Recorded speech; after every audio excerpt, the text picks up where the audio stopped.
Technology పెరిగిపోతోంది. కొత్త స్టార్టప్లు వస్తున్నాయి. బిగ్ టెక్ కంపెనీలు కొత్త ఏఐ మోడల్స్ని రిలీజ్ చేస్తున్నాయి. $100 బిలియన్ పెట్టుబడులు పెడుతున్నాయి. పెద్ద పెద్ద సర్వర్లు, కాస్ట్లీ గ్రాఫిక్ కార్డులు పెరిగిపోయాయి. అన్నీ కలిసి ఏఐని సామాన్యుడికి ఓ అందని ద్రాక్షలా మార్చేస్తున్నాయి. మరి సామాన్యుడి ఈ టెక్నాలజీని అందుకోగలడా? ఏఐ పవర్ని ఈజీగా వాడుకోగలడా? ఎస్, అందుకోసమే మొదలైంది ఓ కొత్త ట్రెండ్. సామాన్యుడికి ఏఐని చేరువ చేసేందుకు అది బెస్ట్ సొల్యూషన్. మరదేంటో తెలుసుకుందామా?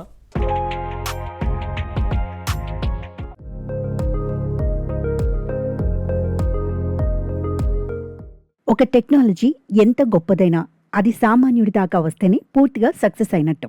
ఈ మధ్య పాపులర్ అవుతున్న ఏఐ టెక్నాలజీ విషయం కూడా అంతే. ఏఐ ఎంతో గొప్పది కావచ్చు, కానీ అది ఇప్పటికీ సామాన్యుడికి చేరువ కాలేదని చెప్పాలి. అవును, మరి సామాన్యుడు ఏఐని విరివిగా వాడుకునే పరిస్థితి లేదు.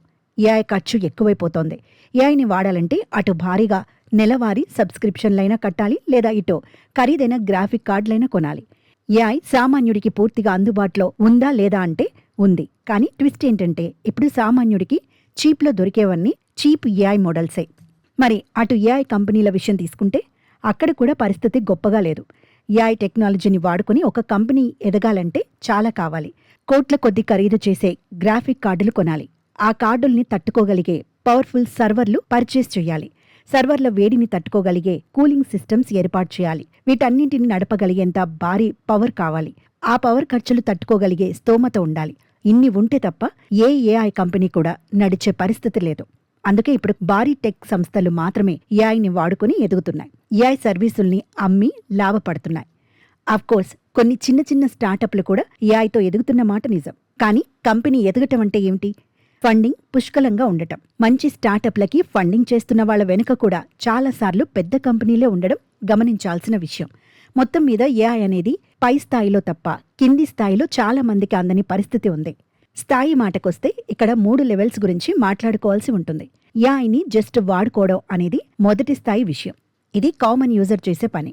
ఇక ఏఐ టూల్స్ ని తయారు చేసి వాటిని సబ్స్క్రిప్షన్ల పేరుతో అమ్ముకోవడం అనేది ఆ పై స్థాయికి చెందింది. పెద్ద టెక్ కంపెనీలతో పాటు చిన్న కంపెనీలు కూడా ఇలాంటి సర్వీసులు అందించగలవు. అయితే అసలైన పెద్ద పెద్ద ఏఐ మోడల్స్ని, గొప్ప ఏఐ టూల్స్ని సృష్టించడం అనేది మాత్రం చాలా పైస్థాయి వ్యవహారం. ఇది కేవలం బిగ్ టెక్ కంపెనీలు మాత్రమే చేయగలిగే పని. అందుకే ఇప్పుడు పెద్ద టెక్ కంపెనీలన్నీ లార్జ్ లాంగ్వేజ్ మోడల్స్ పేరుతో నిత్యం భారీ ఏఐ మోడల్స్ తయారు చేస్తూ ఏఐ ప్రపంచాన్ని శాసించే ప్రయత్నం చేస్తున్నాయి. ఈ లార్జ్ లాంగ్వేజ్ మోడల్స్ని LLMs అని అంటారు. ఈ మోడల్స్కి శిక్షణ ఇవ్వాలంటే చాలా పెద్ద కంప్యూటర్ సర్వర్లు కావాలి. ఈ ట్రైనింగ్ ప్రాసెస్ చాలా కఠినమైంది.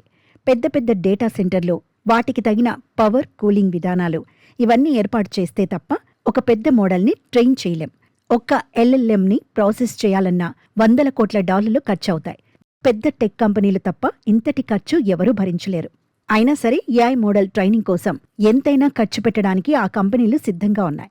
ఏఐ రంగంలో తామే టాప్లో ఉండాలి అనే తపనే వాటి చేత ఇంతింత ఖర్చు పెట్టిస్తోంది. కంపెనీలు ఏఐ మీద పెడుతున్న భారీ ఖర్చులో చాలా భాగం సామాన్యుడి మీద సబ్స్క్రిప్షన్ రూపంలో పడుతోందన్నది నిజం.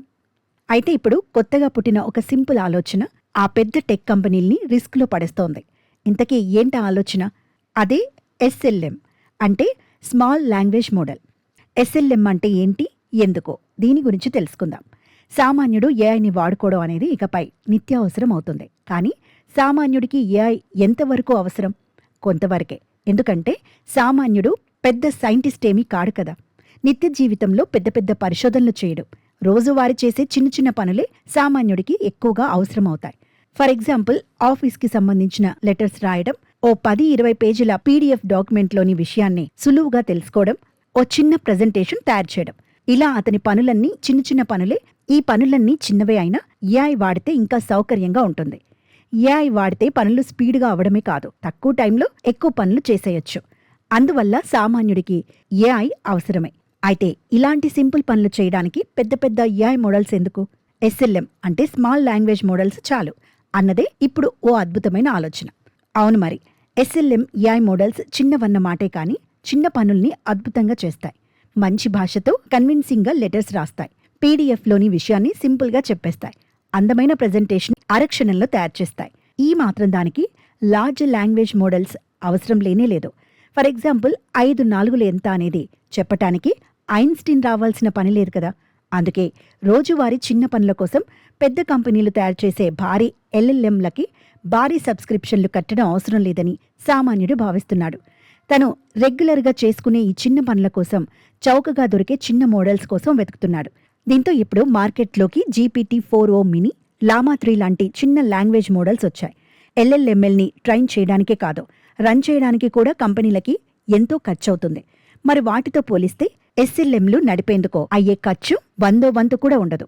అంటే ఎల్ఎల్ఎంని పక్కన పెట్టి ఎస్ఎల్ఎంని వాడితే అటు కంపెనీలకి ఖర్చు తగ్గుతుంది, ఇక్కడ సామాన్యుడికి పెద్ద సబ్స్క్రిప్షన్ ప్రైస్ చెల్లించాల్సిన అవసరం ఉండదు. తక్కువ ఖర్చుతోనే ఏఐ వాడుకోవచ్చు. పైగా ఎస్ఎల్ఎంలు సైజులో చిన్నవి కావటం వల్ల ఎంతో ఫాస్ట్గా పనిచేస్తాయి. ఇవి మన మొబైల్ ఫోన్లో, ల్యాప్టాప్లో కూడా రన్ అవుతాయి. అన్నిటికంటే ముఖ్యమైన విషయం, ఇంటర్నెట్ లేకపోయినా వీటిని లోకల్గా రన్ చేయవచ్చు.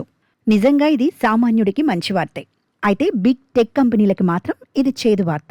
ఎందుకంటే ఫ్యూచర్ అంతా పెద్ద పెద్ద ఏఐ మోడల్స్దే అని ఆ కంపెనీలు ఇంతకాలం భావించాయి. అందుకే $100 బిలియన్ అప్పులు చేసి మరీ సర్వర్లు కొన్నాయి. తీరా చూస్తే ఇప్పుడు క్రమంగా సామాన్యులు చిన్న ఏఐ మోడల్స్ వైపు చూస్తున్నారు. అలా అందరూ చిన్న చిన్న ఎస్ఎల్ఎంలతో సరిపెట్టేసుకుంటే ఏమవుతుంది? బిగ్ టెక్ కంపెనీలు ఎల్ఎల్ఎంల మీద పెట్టిన పెట్టుబడులు సబ్స్క్రిప్షన్స్ రూపంలో తిరిగి వస్తాయా? ఇదే ఇప్పుడు టెక్ రంగంలో ఎకనామిస్ట్ల ముందున్న ప్రశ్న. ఏదేమైనా ఇప్పుడు టెక్ రంగం మొత్తం సామాన్యుడి వైపు చూస్తోందని చెప్పాలి.